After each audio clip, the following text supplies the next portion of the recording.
আসসালামু আলাইকুম। প্রাথমিক বৃত্তি পরীক্ষা 2025-এ বাংলা পরীক্ষায় 1 নম্বরে থাকবে একটি কবিতা। কবি এবং কবিতার নামসহ কবিতার 8 লাইন লিখতে হবে। নম্বর থাকবে 10।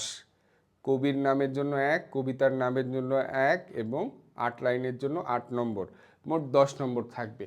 আমরা কবিতাটা বইয়ে যেরকমভাবে লাইনগুলো অ্যারেঞ্জ করা আছে, যার নিচে যেরকমভাবে যে লাইন শুরু যেখান থেকে সেভাবেই লেখার চেষ্টা করব।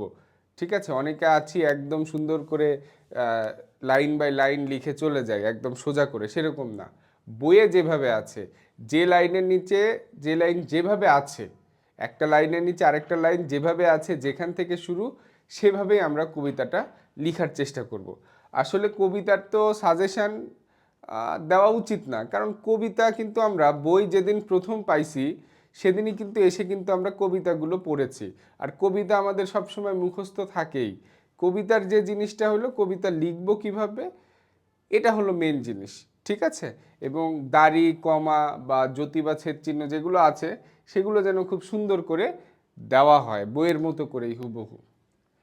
এখানে আমাদের কবিতা আছে মোট 9টি। সংকল্প, ফুটবল খেলোয়াড়, সবার আমি ছাত্র, শব্দ দূষণ, স্বদেশ, ঘাসফুল, শিক্ষাগুরুর মর্যাদা, দুই তীর, নোলক।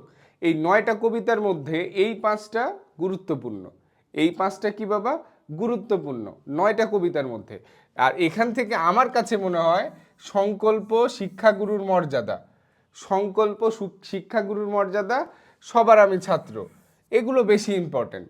ঠিক আছে, আমার কাছে সব থেকে ইম্পর্টেন্ট মনে হয় সংকল্প আর শিক্ষাগুরুর মর্যাদা। ঠিক আছে, তাছাড়া আমার মনে হয় যে এই 5টার বাইরে না আসার সম্ভাবনাই বেশি।